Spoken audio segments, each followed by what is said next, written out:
내 힘으로 살지 않는다라는 제목으로 하나님 말씀 증거하도록 하겠습니다. 교회를 공격하는 마귀의 세력이 있습니다. 우리 다 알고 있죠.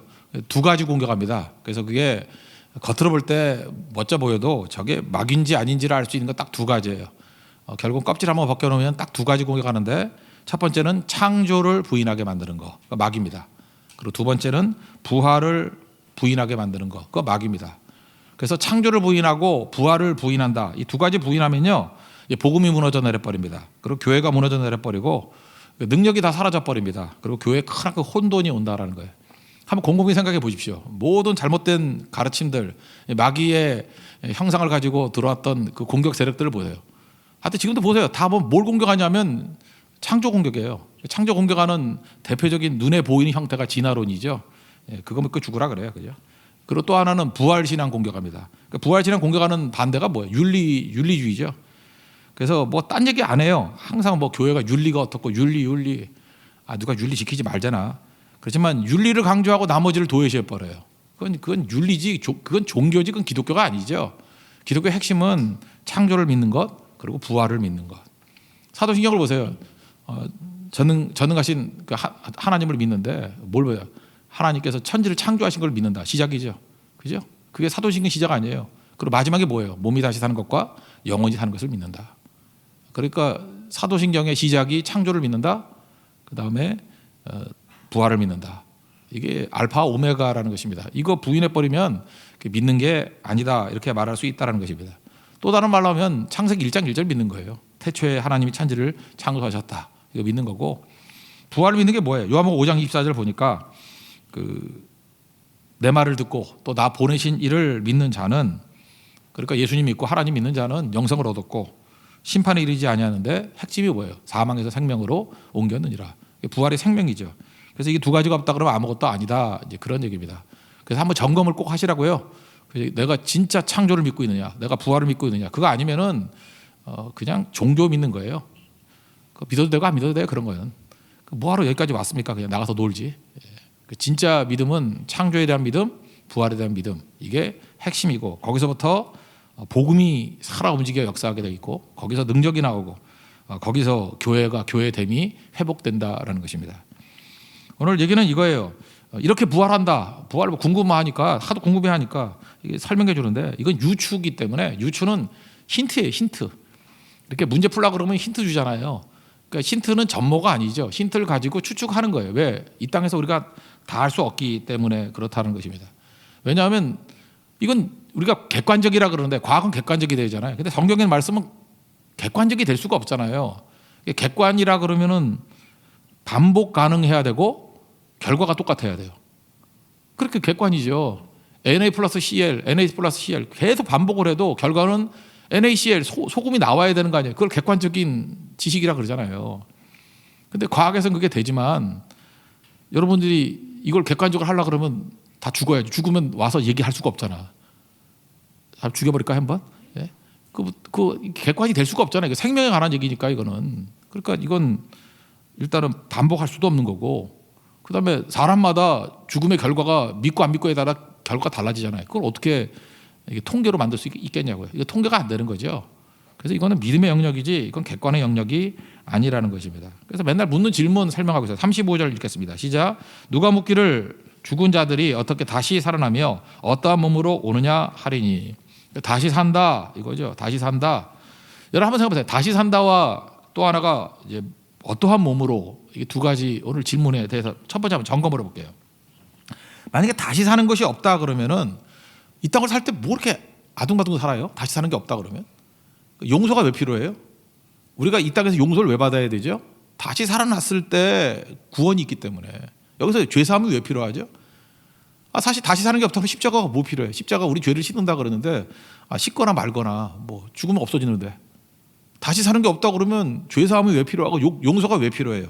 우리가 십자가를 붙드는 이유, 용서가 필요하고 죄사함이 필요합니다. 그런 이유가 뭐죠? 전제가 뭐예요? 다시 살아나기 때문에. 그 이후에 영원한 세계가 있기 때문에. 그래서 우리가 이 용서도 필요하고 죄사함도 필요한 거 아닙니까? 그러니까 부활 없다 그러면 십자가도 의미가 없는 거예요. 뭐 당연한 얘기겠지만, 십자가 부활은 같이 오는 거죠. 만약에 부활이 없다 그러면, 다시 사는 게 없다 그러면은 대충 살아요. 뭐하러 이러고 있어요, 그죠? 또 하나가 그래요. 자살을 한다 그래. 자살을 왜 부인해야 되죠? 아니 그 자살한다고 왜 말려? 지금 사는 거 보니까 힘들어. 너무 고통스럽고 힘들고 막 그래. 그거 왜 살아? 부활도 없는데? 그냥 죽어버리지. 그 자살하는 사람에게 죽지 말라 그러는 근거가 뭐예요? 뭐 때문에 살아야 돼? 뭐라고 설명할 거예요? 부활이 없다고 하는 사람이 뭐라고 설명해요? 부모님이 힘들까 봐. 부모님 같이 죽지. 싹 없어지는 건데. 그러니까 설명이 안 되는 거야. 설명이. 그러니까 생명이 고귀하다 이렇게 맨날 그러잖아요. 윤리주의자들, 인본주의자들. 인본주의자들이 진짜 웃기는 놈들인데 생명이 고귀하대. 그리고 지 사는 꼴은 부활이 없다고 살고. 그 부활이 없는데 생명이 왜 귀중하냐고? 설명을 못 해요. 그러니까 설명하라 그러면 대답하라고 딴 데로 넘어가 버려. 나쁜 놈들이죠. 그죠? 끈질기게 물어봐야죠. 왜 죽냐 그게? 부활이 있기 때문에 그런 거죠. 그렇지. 만약 부활 없다 그러면 우리가 제일 불쌍한 자라 그랬잖아 앞에서. 그죠? 부활이 있기 때문에 그렇다라는 것입니다. 그래서 부활을 모르면 지금 얘기한 것 같이 똑똑해 보이도 어리석은 자들이에요. 가장 어리석은 자고 만약에 부활을 믿긴 믿는데 예수를 안 믿는 사람들은 마귀에게 종노릇하는 거죠. 그래서 비겁하게 살아요. 안 죽으려고 이 땅이 단지 알고 비겁하게 살고. 그러므로 지혜롭고 가치 있게 사는 길은 부활 신앙을 명확히 믿고 살아가는 사람만 지혜 있는 인생, 가치 있는 인생이라는 것입니다. 그래서 다시 사는 게 있습니다. 이건 뭐 믿음의 영역이기 때문에 이거 하나님께 선물로 주셔야지 은혜를 주셔야 믿어진다 그랬죠. 그러니까 안 믿는 걸 보면은 못 죽겠어요 그거. 인력으로 되는 게 아니라는 것입니다. 하나님께서 은혜로 선물로 믿음을 주셔야 또 믿어지는 거죠. 대표적인 게 믿음, 부활이 그렇다라는 거예요. 그러면 부활의 몸이 영혼 불멸설이 아니라는 거죠. 그 몸의 부활이에요, 몸의 부활. 이게 기독교 독특한 거예요. 몸이 부활한다는 거예요, 몸이. 그러니까 영월 불멸설 뭐 이런 거 아닙니다. 우리에게도 뭐 그런 거 비슷한 게 있잖아요. 우리 전통 사상 가운데 뭐 죽으면 뭐 혼백이 떠다닌다면 뭐 혼백이 뭐 그런 거 있지 않아요? 뭐 뒤에서 누가 서 있어 뭐 그러고 뭐 누가 장군님이 업고 계셔 뭐 이런 거 그러나 몽달 귀신 있고 나 귀신 중에 제일 웃기게 빗자루 귀신 어떻게 그지 같은 귀신들이 다 있는지. 그런 거 아니에요. 영혼 불멸해서 그런 거 아니죠. 몸이 부활한다는 거예요. 유추가 어널리지인데 어널러지가 뭐예요? 유추니까 추론한다는 거죠. 이렇게 추론해 보라는 거예요. 그 대비해 가면서 유추는 100% 맞는 건 아닌데 성경도 뭐 설명할 길이 없으니까 눈에 보이는 걸 유추해 보는 거예요. 씨하고 열매 이렇게 얘기하는 거예요. 유추해 보는 거죠. 야, 씨를 심는다. 그럼 꽃이 피고 열매 거두지 않니? 그러면 여러분 씨만 보고 어떤 열매 있는지 알아요? 알아요, 여러분? 어디 씨도 안 먹히는 소리 하고 있어. 씨 보고 어떻게 알아? 씨를 딱 봤는데 씨를 보니까 이 관상이 이게 분명히 진달래가 될 것 같다. 씨 보고 알아요? 여러분들이 농사 짓는 도사 말고 경험 법칙 말고 그냥 씨를 딱 보는 순간에 이 씨는 어떤 모양이 나올 거라는 게 보여요, 거기서? 안 보이죠. 씨를 심고 연속성이 있잖아요. 생명이 연속성이 있는데 전혀 다른 생명으로 나오잖아요. 전혀 다른 꽃이 나오고 전혀 다른 열매가 나오게 되더라. 그러니까 씨를 뿌리지 않느냐? 근데 뭘 거둬요? 열매 거두잖아. 씨를 뿌리지 않느냐? 근데 꽃을 보는 거 아니냐? 유추 안 돼요? 우리 몸 육체를 심고 영을 거둔대요. 그러니까 유추가 안 되면 성경은 이제 말은 안 하지만 이 돌대가리야 그런 뜻이에요, 그죠? 그 정도 유추 못하면서 뭘 부인하고 있니? 입이나 닥치고 있어 그런 얘기죠. 그러니까 씨를 뿌릴 때 씨 안에 뭐가 있어요? 옛날에 씨 눈이라 그랬는데 씨 눈에 정보가 담겨져 있죠. 이게 지금 이런 설교를요. 최근 한 50년 되니까 설교하는 거지. 50년 전에 크리스찬들은 이런 설명이 안 되니까 진짜 믿음이 컸던 거예요. 씨밖에 설명이 안 되는 거예요. 근데 지금은 씨 눈에 정보가 있다는 거 알잖아요. 씨 눈보다 더 작은 거예요. DNA에 정보가 있다는 거 알잖아요. DNA가 뭐예요? 우리 생체 정보가 들어가 있는 거 아니에요? 거기 모든 정보. 우리 조그만 칩 하나에 모든 정보가 들어가 있는 거 아시잖아요. 지금은 이제 조금 뭐 IT가 발달돼 있으니까. 그래서 아는 거 마찬가지로 생명 정보가 들어가 있다는 거 그 안에 씨 눈에. 그래서 씨에 생명 정보가 있기 때문에 그 정보에 따라서 어떤 거는 매화가 되고 그 정보에 따라서 어떤 것은 벚꽃이 되고 그 정보에 따라서 어떤 것은 철쭉이 되고 진달래가 되고 개나리가 된다. 근데 우리는 씨를 볼 때는 보통 USB가 다 똑같이 보이듯이 비슷비슷해 보이죠. 근데 그 껍데기 보고 알 수 있어요, 몰라요? 씨 보고 알 수 있어요, 몰라요? 몰라요. 그 안에 정보를 보고 한다는 거예요. 근데 정보를 누가 신겨줘요? 하나님께서. 그 정보가 생명이다 그거예요. 그 정보가 생명이다. 유추죠. 뭐 딱 부러지게 맞는다는 얘기 아니라 그렇게 유추할 수 있지 않느냐. 그러니까 번데기에서 나비가 나오잖아요. 그러니까 번데기에 정보가 숨겨져 있는 거죠. 거기서 나비라는 결과가 나오는 거라고요. 근데 그 형체로 볼 때 번데기하고 나비하고 이게 연관성이 있어요? 전혀 없잖아요. 올챙이 뭐 개구리 올챙이 쪽 모른다 그러는데 올챙이 모양 보면 물고기 같지만 개구리 보면 좀 다르잖아요. 그 양소리라 그러는데 거기서 어떻게 유추가 될 수 있어요? 우리는 결과를 반복해서 보니까 아는 거지. 생명 현상도 똑같다라는 거예요. 모양 보고 뿌리를 한다고? 웃기지 마라 그런 얘기예요. 하나님은 정보를 신겨놓은 거지 형체 보고 그 다음에 뭘 안다는 것은 제한적인 거야. 사람이 알죠. 뭐 깐난하게 태어났을 때 이렇게 보면은 나이 성인 됐을 때 뭐 비슷한 애들 있잖아요, 그죠? 어렸을 때 모습하고 커서 모습 비슷한 애들도 있어요. 그러면 그건 대충 맞죠. 어렸을 때 눈 큰 애가 나중에 더 크더라고. 난 어렸을 때 작아서 눈이 그러니까 작잖아요, 그죠? 그런 걸로 유추할 수 있지만 생명은 그보다 더 큰 거라는 거예요. 그 정도로 이렇게 짧은 부분에 설명할 수 있는 게 아니다라는 거죠. 36절부터 38절까지 읽겠습니다. 시작. 어리석은 자여, 내가 뿌리는 씨가 죽지 않으면 살아나지 못하겠고 또 내가 뿌리는 것은 장래의 형체를 뿌리는 것이 아니요 다만 밀이나 다른 것의 알맹이뿐이로되 하나님이 그 뜻대로 그에게 형체를 주시되 각종 자에게 그 형체를 주시느니라. 그러니까 씨 갖고 어떻게 아느냐? 하나님이 형체를 주셨기 때문에 아는 거다, 그런 거죠. 그러면서 정보가 들어있는데 그 다음에 몸이 다르다는 거예요. 그러니까 보세요. 씨라는 몸하고 열매라는 몸이 다르잖아요. 꽃이라는 몸이 다르잖아요. 그러니까 부활의 몸도 지금 이 몸하고 다르다는 거예요. 그러니까 두 가지가 있어요. 하나는 지금 이 몸에 있는 정보가 부활의 몸에도 그대로 전이가 되겠죠. 이건 뭐 동기화로 보면 되죠. 요즘 휴대폰 같은 거. 여기는 정보가 그대로 가는 거예요. 그대로 가는 거고 우리도 의식과 이런 기억이 다 있을 거라고. 그러나 몸은 달라요. 아이폰 7에 있던 것이 아이폰 11에 동기화시켰어요. 그러면 분명히 기기는 다르죠. 옛날 거하고 새 거하고. 그렇지만 정보를 다 옮겨갈 수 있잖아요. 그렇지만 똑같지는 않죠. 이건 더 쌩쌩하잖아요, 그죠? 무슨 그 사진 카메라도 뭐 동그라미도 3개 있고, 그죠? 뭐 그러잖아요. 저는 쓰지도 않지만 그 괜히 샀어, 쓰지도 않는 거. 예, 이렇게 3개 있고 뭐 다르잖아요, 내용도. 뭐 이렇게 쓸 수 있는 그 기능이 다르다, 뭐 그런 거겠죠. 그래서 부활체가 달라요. 조금 연속은 되는데 다르다. 뭐 이런 거 뭐 보고 알 수 있죠? 예수님밖에 없잖아요. 우리가 부활하신 몸을 이렇게 증명할 수 있는 게 예수님밖에 없잖아요. 근데 요한복음 20장 13, 19절에 보니까 제자들이 유대인들을 두려워해가지고 문 걸어 잠그고 있었다고. 문 걸어 잠갔다는 건 뭐예요? 못 들어오게. 문을 닫았더니 예수께서 오사 가운데 서서 이르시되 평강이 있을지어다 그랬다는 거예요. 누가 문 열어주지 않았는데? 그래서 우리가 추정할 수 있는 건 뭐예요? 부활의 몸은 이렇게 문 잠가도 막 뚫고 들어가는구나. 그 정도. 뚫고 들어가서도 뭐 하겠어, 그거, 그죠? 하여튼 그런 거, 그 정도. 그럼 또 궁금하잖아요. 그러면 이게 뭐 어떻게 된 건가? 근데 예수님이 또 생선 구워서 드시잖아요. 그래서 먹기도 먹는구나. 뭐 이런 것도 알 수 있는 거죠. 또 하나 추정할 수 있는 게 뭐죠? 지금 제가 말하는 건 힌트예요, 힌트. 부활의 몸이 힌트지 뭐 자세히 설명한 게 별로 없어요. 요한복음 20장 15절에 보니까 마리아가 예수님 되게 좋아했잖아요. 따라다니고. 예수님 알 거 아니에요. 근데 예수님이 거기 앉아 계시는데 못 알아봤어요. 동산지기인 줄 알고 예수님 어디 갔냐고, 시인 어디 갔냐고 그렇게 물어봤어요. 이게 말이 돼요? 예수님 그렇게 따라다니고 했는데 여러분 저하고 이렇게 대화를 나누는데 전 목사님 어디 갔어요? 그게 말이 돼요? 보고도 몰라? 근데 되게 친하게 지냈는데 보고 동산지기인지 알았대. 동산지기면 이게 뭐하고 똑같은 거냐면 왜 몰랐을까? 예수님이 너무 잘생겨져서 모르는 것 같아, 내가 보니까. 그렇잖아요. 예수님은 못생겼다 그랬잖아요. 여러 가지. 그리고 좀 늙어 보이는가 봐. 뭐 아직 나이도 50도 되지 않았는데 아브라함 자손이라고 뭐 이런 얘기 나오잖아요. 예수님이 33살에 십자가에 달리셨는데 그 나이 많이 잡았다 한 40쯤 잡아야죠. 50도 안 된 그렇게 얘기를 해요.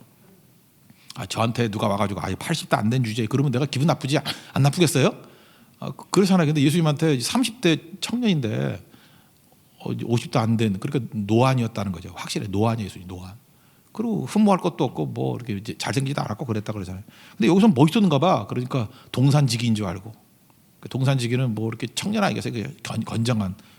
그러니까 여러분 이제 부활의 몸으로 입으면 지금보다 훨씬 아름다운 모습일 거예요. 저도 부활하면 이 헤어 아닐 거고, 이 얼굴 아닐 거고, 이 몸매 아니고, 이 배 분명히 6팩 이상, 12팩 정도 되고 멋지게 될 거라고요. 그 정도 하자고요. 뭐 더 알아서 뭐 할 거예요. 그 부활의 몸 뭐 해봐야 뭐 이렇게 힌트지. 그렇지만 부활의 몸이 분명히 있다라는 거죠. 그래서 부활의 몸에 대해서 이건 사실은 그 외적인 모습을 갖다가 이렇게 문학적이라 그래야 되나? 이렇게 서술하는 거니까 여기 보니까 영광의 몸이다, 강한 몸이다, 신령한 몸이다, 영의 몸이다 이렇게 표현을 했어요. 몸은 몸인데 좀 달라진 것 같아요. 달라진 거. 그죠? 그래도 근데 알 수는 있어요. 이렇게 인식할 수 있다고. 인식할 수 있고 연속성도 있고 그러나 멋진 몸이다. 그리고 이 육체가 달라진 거예요. 새로운 몸으로.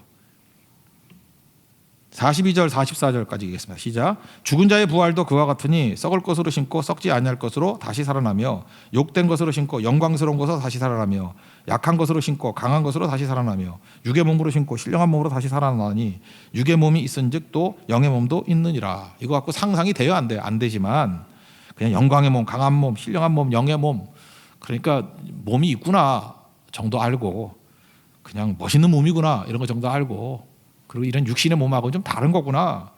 그 정도 알면 돼요. 그러니까 몸의 부활이 있는 거예요. 그죠? 몸이 다시 사는 것과 영원히 사는 것을 믿사옵나이다. 몸이 살아난다니까 몸이. 그래서 육체의 부활 있다라는 것을 깨달아야 된다라는 것입니다. 그러면 그 다음 살피가 뭐냐면 그러면 하나님의 생명이 어디에 심겨지냐는 거예요. 우리가 지금 영과 육이 있잖아요. 그러니까 어디 영혼에 심겨진다. 영혼에. 그러니까 생명이 몸에 심겨지는 게 아니라 이 몸은 뭐냐 하면은 이제 아이폰 7이야. 이제 곧 버려야 돼. 아이폰 7. 아이폰 6야. 이제 곧 버려야 돼. 그러니까 아이폰 6를 쓰고 있는데 지금 케이스가 부족하다고 이거 가지고 나온 좋은 케이스가 있어요. 얼마예요? 그래도 15만 원짜리예요. 그러면 그거 집어 던져도 허리 아프면 안 죽을 그런 걸 갖다가 15만 원짜리를 씌운다 그러면 우리 뭐라 그랬어요? 어리석다. 그죠? 왜 아이폰 6를 15만 원짜리 케이스를 그걸 그렇게 하니? 그냥 새로운 거 사가지고 거기다가 끼워 좋은 거 그게 맞는 거겠죠. 그래서 우리 몸 육체의 몸을 뭐라 그러냐면 갈아입을 옷 같다 그래요. 히브리서 1장 12절 보니까 의복같이 갈아입을 것이요 그것들은 옷과 같이 변할 것이나 주는 여전하여 연대가 다함이 없으리라 하였으니 그러니까 이 갈아입을 옷이에요. 그 옷이 낡으면 버리면 되는 거지 뭐 옷 갖고 연년에 우리 육체도 그래요. 이게 없어지는 거예요. 그런데 그 나이 50 넘고 60 넘었는데 계속 그냥 피트니스 센터 가가지고 뛰고 그냥 알통 만들고 무슨 닭가슴살 먹고 뭐 이런 거 보면 느낌이 뭐죠? 아이폰 2 가지고 자꾸만 꾸미고 닦고 그죠? 거기다가 갖다 붙이고 막 이러는 거예요. 그럴 때 볼 때 우리 뭐라 그러죠? 주책이야 그러잖아요, 그죠? 주님의 책임이야, 주책이야. 저게 무슨 주책이지? 그거 갈아입을 옷인데 이제 곧 주님이 새 옷 주신다니까요. 저도 새 옷 입으려고 얼마 안 남았어요. 내가 이거 뭐하러 갖고 있으려고 그러지? 짜증나 진짜. 그만 대충 가고. 지금 내가 문에 찧어가지고 손에 이게 다쳤는데 병원도 안 갔어요 일부러. 이게 T자로 닿더라고. 옛날에 내가 등이 아팠을 때 막 모래 붙였거든. 짐승들이 아프니까 이렇게 진흙 묻히고 하니까 낫더라고. 저도 그래서 난 줄 알았더니 파상풍 안 걸리기 다행이야. 하여튼 난 그렇게 독이 있는지 모르겠어. 지금들은 그냥 놔뒀어요. 놔뒀더니 이게 지금 붓긴 꽤 붙었어. 5일 지나니까 붓긴 붙었는데 이게 삐뚤어지게 붙었어. 이거 어떡하죠? 뛰어가지고 다시 붙이면 너무 아플 것 같고. 그래서 제가 이 네 번째 손가락이 약간 기형이 될 거야. 이렇게 지문을 찍으면 지붕이 이게 엉킬 것 같아. 이렇게 잘못 교정이 된 것 같아. 지금 이상하게 붙어가지고 그렇게 됐거든요. 그래도 내가 별로 그렇게 아쉬워하지 않는 이유가 뭐냐면 이제 주님께서 아이폰 11을 주실 거기 때문에. 이까지 몸이야 뭐 얼마 더 간다고 그죠? 대충 있다가 또 새로 갈 거니까.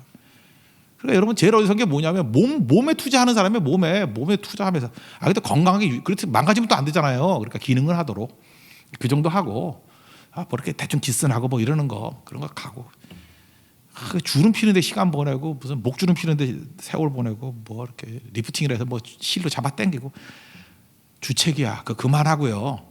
생명이 어디 심겨지냐면 영혼에 심겨지는 거거든요. 영혼을 갖고 오는 게 되게 중요하다는 것입니다. 영혼. 그래서 50절 한번 읽어보세요. 50절 시작. 형제들아 내가 이것을 말하노니 혈과 육은 하나님의 나라를 이어받을 수 없고 또한 썩는 것을 썩지 아니하는 것을 유업으로 받지 못하느니라. 그러니까 썩을 거 이 몸이 유업으로 받는 게 아니에요. 영이 유업으로 받는 거죠. 영이. 그래서 계속 강조하는 게 썩어질 거에 왜 투자하는 건 아닌 거예요. 썩지 아니할 거 영혼에 투자해야지. 영은 새로운 육체를 입을 거거든요. 그래서 그게 영원한 가치가 있는 것이다. 그런 거죠. 그래서 우리 영혼에 부활의 능력이 들어가는 거예요. 예수님의 능력이. 그러면은 누리기 시작해요. 능력이기 때문에. 여러분 능력이라는 게 되게 중요한 거예요. 권세라는 거. 사랑이 좋은 거죠. 사랑이 좋은 건데 사랑하지 못하는 이유가 뭘까요? 여러분 사랑 못하는 이유가 뭐예요? 능력이 없어도 못하는 거예요. 사랑을 하려고 그러면요, 여러분 지금도 그러죠. 아유, 내가 좀 그 멋있는 남자, 멋있는 여자가 와야 사랑을 하지 그러는데 아니에요. 지금 사랑할 능력이 없어서 사랑 못하는 거예요. 사랑이 능력이 있으면은 사랑이 돼요. 사랑이 뭐냐면 상대를 있는 그대로 받아들이고 즐거워하는 거, 그게 사랑이거든요. 상대를 있는 그대로 받아들이고 즐거워하는 거. 부모는 돼. 부모는 자기 자식이 잘생기든 못생기든 키가 크든 작든 뚱뚱하든 날씬하든 있는 그대로 받아들이고 즐거워해요. 그러니까 부모의 사랑은 그래도 괜찮지. 그 진짜에 가깝죠. 근데 우린 실력이 없어가지고 능력이 없어가지고 상대를 있는 그대로 받아들이고 즐거워하지 못해요. 그러니까 문제는 나에게 있는 거예요. 그러니까 왜 사랑 못해요? 능력이 없어서 못하는 거죠. 능력이 없어서. 그래서 어떤 사람 보면은 또 하나님께서 은혜를 주셔가지고 또 예쁘장하게 생기고 또 멋있게 생겼어, 남자든 여자든. 그래서 이렇게 외모로 볼 때 매력이 있어. 근데 조금 사귀면 맨날 깨지는 경우 있죠. 맨날 깨지고 못 살겠다, 뭐 지긋지긋하다, 뭐 결혼했으면 이혼하자 그러는 사람들. 그 사랑할 능력이 없기 때문에 그래요. 실력이 없기 때문에. 그러니까 둘이 만나면은 뭐 생물학적인 매력 때문에 만났지만 그다음부터 영이 부딪히잖아요. 맨날 잔소리하잖아요. 왜 그러니, 뭐 왜 그런 벌어 못 고치니, 너는 왜 책임감이 없니, 왜 돈이 없니, 왜 낭비벽이 심하니, 뭐 왜 이렇게 많이 먹니, 뭐 미치겠어요. 그죠? 이러니 그거 어떻게 견디겠어요? 그죠? 이렇게 몇 번 하다 견디겠지만 실력이 없는 거예요. 그러니까 아무리 좋은 게 오더라도 다 따라가 버리는 거죠. 실력이 없으니까. 실력이 있으면 다 누리게 되는 거죠. 예수님한테 누가 오든 간에 예수님이 사랑 못할 사람 있어요? 예수님이 실력이 있으니까, 능력이 있으니까. 창기도 사랑하고, 세리도 사랑하고, 능력이 있으니까. 죄인도 다 품어주잖아요. 원수까지 품잖아요. 그러니까 부활의 능력이 뭔지 아십니까? 우리가 실력이 생기는 거예요. 뭐든 품을 수 있게. 그래서 예수 잘 믿으면 잘 삽니다. 근데 능력이 없으면 능력이 없는 걸로 그치는 게 아니라 파괴적이 되죠. 그래서 남의 행복을 못 견뎌요. 그러니까 실력은 없으면 자기는 못 누리니까 남 누리는 꼴을 못 봐. 그래서 막이 종된다고. 그래서 부활의 능력이 없는 사람들은 시기, 질투, 경쟁 이런 걸로 살아요. 남 공격하고. 그러니까 마귀 논리가 뭐예요? 이미 지옥 갈 운명이거든요. 마귀는 물귀신 작전이에요. 같이 가자 지옥으로, 그거예요. 그래서 할 수만 있으면 택함 받은 백성까지도 미혹해 한대요. 그러니까 같이 망하자예요. 똑같아요. 실력이 없는 사람들은 같이 불행해지자, 그거밖에 할 줄 몰라요. 같이 불행해지자. 그래서 그 옆에 가면 물귀신 된다니까. 붙잡고 농개같이 붙잡고 쓰러져요. 붙잡고 죽는다고. 그래서 한번 보세요. 내가 이런 거 너무 많이 봤어요. 어떤 사람이 말을 하면 기분이 상해. 그 사람하고 이렇게 몇 번 얘기를 하면 기분이 상해. 왜냐하면 말을 톡톡 쏘아붙여요. 뭘 하도 맨날 이렇게 독이 있어, 말에. 톡톡 쏘아붙이고. 근데 내 생각해봐요. 저게 본심일까? 그 사람 본심 아니에요. 그 사람이, 아니, 사람이 상대를 기분 나쁘게 하는 게 목적인 사람이 누가 있겠어. 그죠? 근데 그 사람은 왜 관계가 안 되냐면 부드럽게 말하는 능력이 없어서 그래요. 부드럽게 말하는 능력을 배워본 적이 없는 거야. 그러니까 능력이 없으니까 톡톡 쏘는 말을 하는 거예요. 그러니까 답답하죠. 그러니까 본인도 집에 돌아오면 후회하는 거야. 내가 왜 그랬지? 왜 그랬지? 맨날 후회하는 거예요. 왜 그래요? 실력이 없으니까. 운동선수 축구 끝나고 난 다음에 5대0으로 지고 난 다음에 집에 와서 내가 왜 그랬지? 왜 그랬지? 뭘 왜 그러게 왜 그래? 머릿속으로야 뭐 메시같이 하고 싶겠지. 근데 왜 안 되죠? 실력이 없으니까. 자기 마음으로는 골을 향해서 넣고 싶겠지. 찼더니 하늘로 솟아. 야구하는 줄 알았어? 홈런이 돼버려. 그거 왜 그래요? 마음이에요? 실력이에요? 실력이에요. 우리는 골인을 넣고 싶은데 우리는 항상 홈런을 쳐요. 실력이 없는 거예요. 실력이. 그 어렸을 때를 모르세요? 어렸을 때 제 얘기는 아닌데 초등학교나 이럴 때 보면 처음으로 이제 이성의 눈이 뜨잖아요. 그럼 이제 마음에 드는 애가, 우리 때는 동네에서 이게 고무줄을 했어요. 고무줄 이렇게 팬티 빼가지고 이렇게 고무줄 해가지고 잡아당기고 뭐 그런 거 있었어요. 뭐 무슨 군가 같은 거 부르면서 뭐 했어요. 근데 우리 동네 밑에 있던 애 수영이라는 내 친구가 있었는데 걔는 항상 가가지고 고무줄 자르고 조그만 가위 갖고 다녔어. 이렇게 탁 자르고 도망치고 쫙 자르고 도망치고. 그러니까 그 우리 동네 그 여자 있는 애들이 그러더라고요. 저 나쁜 놈 날 괴롭힌다고. 저는 알거든요, 친구니까. 걔를 좋아하는 거였어요. 남자들은 알죠? 왜 고무줄을 잘라요? 심지어 그 수영이는요, 그 여자애를 때리고 갔어요. 막 때리고 갔어요. 왜 때리고 가죠? 저 나쁜 놈은, 저 불안당 같은 놈 막 그러는데 나는 알아요. 나 친구의 본심을. 좋아하는 거예요. 좋아해서 때리는 거예요. 좋아해서 고무줄 자르는 거예요. 여러분 이해가 안 돼요. 별 미친놈 다 있네. 얘 미친놈이에요. 그놈이 잠깐만 왜 미쳐가고 있죠? 딱 한 가지예요. 실력이 없어요. 실력이. 무슨 실력이 없어요? 마음을 표현할 실력이 없어요. 사랑을 얻어낼 실력이 없어요. 그러니까 이 모든 걸 다 아는 어른들은 그러잖아요. 야, 너한테 관심을 갖는 거야. 너 좋아서 그러는 거야. 너 사랑해서 그러는 거야. 진짜 그 아이 엄마가 그랬어요. 잠깐만 괴롭히니까 너 아마 좋아해서 그런 것 같아. 남자애들은 관심 없으면 절대로 고무줄 안 잘라. 남자애들은 관심 없는 여자 절대 안 때려. 막 이게 죽여 팬다는 게 아니고요. 이렇게 꼭 때리고 간다는 그런 얘기예요. 그러니까 실력이 없어놓으니까 초등학교 때 그 뭐 나이 몇 살이야? 11살, 12살 그럴 때 실력이 없으니까 그러고 그 짓 하잖아요. 그 상대방에게 그게 사랑으로 전달이 되겠어요? 나쁜 놈으로 전달이 되겠지. 우리가 이 땅을 살아가면서도 매사가 그렇다니까요. 실력이 없으니까, 능력이 없으니까 마음은 원이로 돼 맨날 이러고 살아가잖아요. 그래서 하나님께서 우리에게 영혼의 실력을 심겨주시는 거예요. 실력을 심겨주시니까 그 다음부터 어떤 일이 벌어져요? 환경에 관계없어요. 실력이 생기니까 이제는 고난과 어려움을 저항하면서 레지스트하면서 즐겨요. 실력이 생겨나면. 만약에 여러분 실력이 있다 그러면 뭐 그럴 수 있나요? 이제 나이가 들어서 성숙해져요. 성숙해서 이제 뭐 지식도 있고 신앙도 있고 교양도 있고 다 갖추게 됐다면 실력이 있죠. 그렇다 그러면 함부로 안 하고, 만약에 남자분 같으면은 자기가 마음에 드는 이성이 있다 그러면 가가지고 정중하게 친절을 베풀고 또 뭐 점진적으로 요청도 하고 이러다가 점점 데이트도 하다가 나중에 사랑 고백까지 하고 결혼까지 하지 않겠어요? 이걸 뭐라 그래요? 실력이 있을 때 이게 멋있게 가잖아요, 이렇게 쭉. 근데 실력이 없으면은 나이가 이제 30살이 됐는데 고무줄 자르고, 그죠? 이제 고무줄 머리카락 자르고 때리고 껌 묻히고, 그죠? 핫도그 사가지고 얼굴 때리고 가고. 그럼 그걸 사랑으로 여길 사람이 누가 있겠냐고. 그러면서 목사한테 와가지고 나는 사랑해서 그런 행동을 했어요. 그러면 제가 뭐라고 얘기를 하겠어요? 저도 패야지, 그죠? 그러니까 실력이 없으면 이 꼴이 된다. 실력이 없으면. 근데 실력이 있으면 어떤 일이 벌어져요, 그죠? 실력이 있으면은 막 극복하면서 어려움도 자기가 책임질 수 있는 그런 신앙과 책임감이 있다 그러면 당장은 자기를 좋아하거나 마음에 들지 않는 여자라도 계속 사랑의 고백을 할 수 있겠죠. 기다리죠. 그래서 뭐 1년이 되었던 2년이 되었던 사랑의 고백을 받아내고 결혼한다 그러면 그 멋지지 않아요? 우리 그런 사랑을 더 멋지다 그러잖아요. 그죠? 쉽게 되는 것보다도. 그럴 때 참 사랑의 승리야 이렇게 얘기하지 않습니까? 그게 실력이에요, 실력. 그래서 생명은요 평탄한 걸 좋아하지 않아요. 오히려 이렇게 저항하고, 그래서 성장해지고 강해지는 거예요.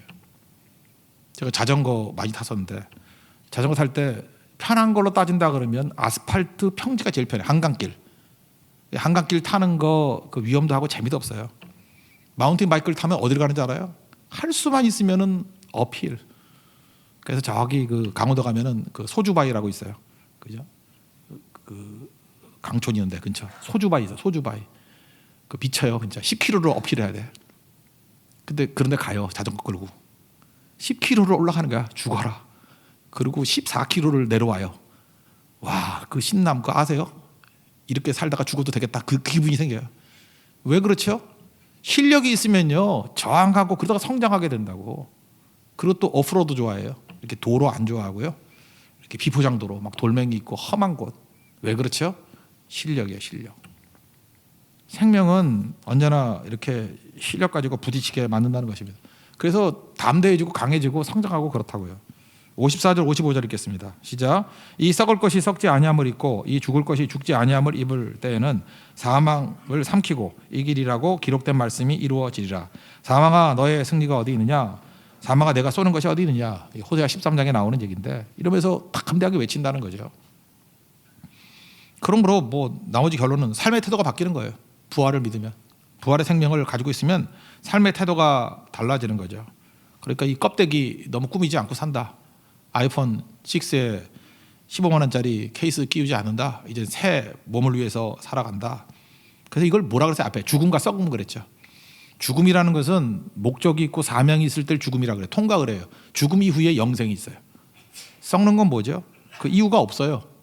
썩는 거는 그냥 이 땅을 위해서 썩을 거 위해서 살다가 그냥 가는 인생이에요. 불쌍한 거죠. 썩는 인생으로 대표적인 게 누구냐면 솔로몬이에요. 솔로몬은 우리가 원하는 거 다 가졌잖아요. 진짜 리차드 포스트가 얘기했던 돈, 섹스, 권력 다 가진 사람 아니에요.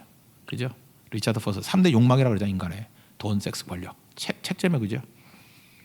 근데 다 가진 사람 아니에요. 근데 열왕기서를 보면요. 열왕기상 4장에 보면 솔로몬에 대한 평가가 쭉 나오는데 솔로몬에 대한 평가 가운데 저한테 가장 가슴에 남는 인상적인 건 그거였어요. 솔로몬이 사는 동안에 이거예요. 솔로몬이 사는 동안에 4장 21절 보니까 솔로몬이 그 강에서부터 블레셋 사람의 땅에 이르기까지와 애굽 지경에 미치기까지의 모든 나라를 다스림으로 그러니까 영토 엄청 커졌다는 거예요. 솔로몬이 사는 동안에 그 나라들이 조공을 바쳐 섬겼더라. 그러니까 조공을 바치고 섬기고 전성기가 되는데 딱 제약을 둬요. 솔로몬이 사는 동안에 죽으면 끝났다는 거죠. 또 한 가지 25절에 솔로몬이 사는 동안에 유다와 이스라엘이 단에서부터 브엘세바까지 전역이에요. 각기 포도나무 아래와 무화과나무 아래에서 평안히 살았더라. 태평성대를 표현할 때 포도나무, 무화과나무 이렇게 얘기를 해요. 태평성대를 이루었대요. 근데 이상해요. 솔로몬이 사는 동안에 다윗은 그러지 않아요. 다윗의 장막은 영원하다 이런 표현이 있어요. 다윗은 죽어서도 말을 해요. 아벨은 죽어서도 증거하잖아요. 요셉은 죽어서도 메시지가 있잖아요. 내 해골 가지고 추려고 말하고. 그래서 영원을 사는 사람은요 죽음이 끝이 아니고 연결점이에요. 근데 솔로몬이 사는 동안에 무슨 뜻이에요? 그는 썩는 인생 살았다는 거예요. 돈, 섹스, 권력 썩어질 것 추구하다가 끝나는 인생을 살았다. 그래서 유업이 없어요. 유업이 이 땅에서 끝나는 거예요. 그러니까 개돼지하고 다를 게 뭐가 있어? 죽으면 끝인데. 개돼지가 딴 게 아니잖아요. 잘 먹는 개도 있어요. 여러분 개도 팔자 좋아요. 개 호텔이 있는 거 알아요? 개 호텔 하루에 5만 원이에요. 개 호텔. 개껌 알아요? 저는 자일리톨도 씹을 껌이 없는데 개껌이 있어. 개껌. 미치겠어요. 저는 그 머리 자르는데 17,000원짜리가 하는데 우리 집 개는 35,000원짜리가. 개 간식 내가 먹어봤는데 맛있어요. 그래. 우리 사모가 나한테는 오징어 안 주고 개한테는 오징어 주고. 우리 집 개 팔자 괜찮아요. 전혀 안 부러움. 걔는 죽으면 끝이에요. 그죠? 그 개 같은 인생이지 그거. 아무것도 아니지. 개가 죽고 나면은 이제 주인이 너무 아쉬우니까 개도 죽으면 천국 가냐 그러는데 내가 그 위로해 주는 말로 얘기한다니까. 김밥도 천국 가는데 개가 천국 못 가겠냐 이렇게 얘기하지만 걔는 영혼이 없어요. 그냥 그걸로 끝나는 거예요. 그죠? 사실로 얘기한다 그러면 지금 여러분들 뭐 정상적인 상황에서 본다 그러면 걔가 무슨 천국으로 가? 그죠? 그런 거 없다고. 그죠? 그거 잊지 말라고요. 근데 우리는 유업이 있어요. 유업이. 다시 20절 아니 20절 읽어보자. 20절. 50절이네 50절. 20절이라고 그랬어요. 50절 한번 읽어보세요. 시작. 형제들아 내가 이것을 말하노니 혈과 육은 하나님 나라를 이어받을 수 없고 또한 썩는 것을 썩지 아니하는 것을 유업으로 받지 못하느니라. 유업 없어요. 이 땅에서. 솔로몬 같은 사람은 유업 없는 인생이에요. 그렇지만 영혼에 투자하는 인생들은 유업이 있죠. 그래서 유업이 있는 인생이 뭐냐면 그 로마서 8장 15절에 보면은 종의 영을 받지 아니하고 양자의 영, 자녀의 영을 받았다.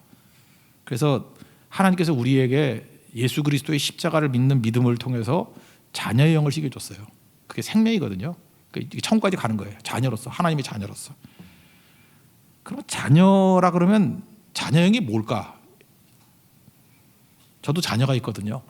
자녀가 있는데 제 자녀와 요 앞에 있는 또 다른 영의 자녀, 여기도 영의 자녀잖아요, 그죠? 예, 영의 자녀죠, 자매도. 예, 영의 자녀. 우리 제 육의 자녀하고 이 영의 자녀하고 누가 말을 잘 들을까요? 이 영의 자녀가 훨씬 말을 잘 들어요. 이 자매는 되게 말 잘 듣고 이 형제도 말 되게 잘 듣고 그런 것 같아요. 근데 이번에 인도 선교를 갔더니 우리 둘째 자녀가 정말 말 더럽게 안 들어, 그죠? 그리고 제가 휴대폰을 3번 잃어버렸거든요. 버스에서 2번, 그 다음에 그 차에서 뭐 지프에서 1번 떨어졌는데 얼마나 나한테 와가지고 엄마보다 더한 잔소리를 하던지 그렇게 사는 거 아니라느니 뭐 아버지 목사님 때문에 사람들이 1시간이나 기다렸다느니, 원성이 자자했다느니, 뭐 생패해서 못 살겠다느니, 교회 옮겨야 되겠다느니, 뭐 별소리 다 하는. 정말 말 진짜 안 들어요. 말 진짜 안 듣고 진짜 날 힘들게 만들고. 난 진짜 억울했어. 내가 잘못은 한 10인 것 같은데 욕은 한 200을 먹고, 그다음에 뭐 갖다 준 게 뭐냐면 개목걸이 같은 거 갖다 줬어요. 근데 휴대폰 여기다 넣고 다니라고. 하도 잊어버리니까. 내가 그런 수모를 받고 살아요. 근데 지금 무슨 얘기를 하냐면요, 자녀라고 해서 말 잘 듣는 게 자녀 아니에요. 오히려 자녀보다는 종업원이 말 잘 들을 거예요. 왜냐하면 이 권한이 있고 월급 주고 안 주고 하는 생사 여탈권이 있으니까. 자녀가 말 안 들어요. 우리도 그렇죠. 하나님이 자녀인데 말 잘 안 듣잖아. 근데 문제는 뭐냐면 결정적인 위기의 순간이 왔을 때 희생하고 죽을 수 있는 거는 자녀예요. 물론 안 그럴 수도 있겠지만 그럴 가능성이 크죠. 그렇잖아요. 우리도 이번에 보니까 뭐 간 이식하고 뭐 콩팥 이식하고 하는 거 보니까 그 자녀들이 하더라고. 자녀, 아내 뭐 이런 사람이 하더라고. 모르는 사람이 안 해요. 뭐 옆에서 더 친절한 사람이 있겠죠. 뭐 자기 가족보다 더 친절하게 해주는 사람, 더 나이스하게 보이는 사람이 있잖아요. 뭐 이 사람하고 있을 때 마음이 더 편해. 집에 있으면 괴로워. 막 그런 일이 벌어지더라도 결정적인 순간이 오고 했을 때 생명 걸고 희생하는 거는 자녀가 하는 거지 종형을 가진 사람이 하는 게 아니라는 거예요. 성경 그 얘기를 하고 있어요. 예수 믿는 것을요 윤리로 설명하려고 그러지 마세요. 자녀로 설명하십시오. 그래 이렇게 얘기해도 돼요. 주님, 내가 좀 약간 부족한 자녀고 못된 자녀인데 자녀는 주를 위해서 죽을 수 있어요. 그래서 결국은 양육이 뭔지 알아요? 하나님의 자녀로 키우는 거예요. 나는 우리 교회 성도들이 참 좋아요. 뭐 말도 제대로 안 듣고 뭐 이렇게 껄렁껄렁하고 그런 사람도 꽤 있긴 하지만 자녀는 자녀인 것 같아. 결정적인 순간에는 와서 도와줘. 결정적인 순간에는 주를 위해서 죽으려고 그러고 헌신하려고 그러고. 자녀예요, 자녀. 우리 말 잘 듣는 종업원 키우면 안 돼요. 말을 듣든 안 듣든 간에 자녀를 키워야죠. 자녀의 영이 있어야죠. 그 주일학교 교육에 있어서 그 주일학교 책들이나 뭐 이런 거에서 대표적인 사람이 그 하워드 핸드릭스라는 분이 계시거든요. 그 옛날 분이에요. 하워드 핸드릭스. 저는 하워드 핸드릭스의 그 교육 철학이 제일 좋아요. 이 기독교 페다고지는 이 사람이 최고인 것 같아. 하워드 핸드릭스. 근데 이 사람이 어떻게? 나 이 사람 사실 책도 책이지만 자기 간증이 곳곳 나오거든. 교육하는 사람이니까. 자기가 편모스라에서 아주 험난하게 자랐대요. 그러니까 뭐 안 좋은 환경에 자랐다 그렇게 이해하세요. 근데 9살 때 월터라는 선생님 발견했대요. 월터가 자기 주일학교 선생님이에요. 자기가 놀고 있는데 전도 돼가지고 9살 때 믿은 거예요. 그래서 청소년기 선생님, 대학교 때 선생님. 이 사람이 이제 달라스 신학교 교수인데 교수 때도 지금도 선생님이에요. 그 월터 선생님을 못 외워. 내 인생의 평생의 멘토는 월터 선생님. 월터 선생님. 근데 제가 어렸을 때 9살에 길거리 전도했을 때 그 패거리들 전도 받은 패거리가 13명이었대요. 자기도 그 중에 하나였는데 그 중에 13명 중에 자기 기억에 9명은 환경이 너무너무 안 좋았대요. 사생아, 편부모 쓰라에서 자란 애들, 뭐 불량 끼 있는 애들, 뭐 그런 거 있죠. 뭐 그렇게 쭉 나열하 다 기억은 안 나요. 하여튼 9명이 다 하나씩 나열했는데 다 불우한 환경 속에 있는 애가 9명이에요. 9명. 4명만 정상이었고. 근데 기억나는 거 그래요. 그 패거리 13명 중에 11명이 목사 됐대요. 9명은 100%고 그 좋은 환경에 있던 애 둘 포함해서 11명이 목사 됐대요. 이유가 뭘까요? 그 월터 선생님. 근데 이 월터 선생님은요 초등학교도 졸업하지 못한 분이에요. 그래서 교회에서 퍼밋을 안 줘가지고 정식 교사도 못하는 분이에요. 무디반이라 그러죠. 그냥 이렇게 지가 끌어다가 밥 만들어야 되는 거. 근데 하워드 핸드릭스가 이런 얘기를 해요. 많은 주일학교에 자기가 다니는 교회 주일학교에 많은 인력과 물질을 쏟아붓는데요. 막 좋은 선생님이 막 돈 대주고 별짓 다 하고 근데 열매는 미미했대요. 근데 자격 없는 어떤 한 청년, 그게 월터 선생님이죠. 거리에 헤매는 아이들 수백 명 살리고 그 아이들이 또 전도해서 수천 명 살렸대요. 하워드 핸드릭스가 설명하는 딱 한 가지 답이에요. 우리 월터 선생님의 특징이 뭐냐? 그분은 자녀의 영을 가진 사람. 나 그게 잊지 못해요. 하나님의 자녀의 영을 가진 분이래요. 뭐 실력이 있고 없고 잘하고 못하고 그런 거에 전혀 연연해하지 않고 하나님의 일 그러면 자녀같이 뛴대요. 내가 아들이잖아. 내일이네 하고 뛴대요. 아버지가 잃어버린 동생 찾아와.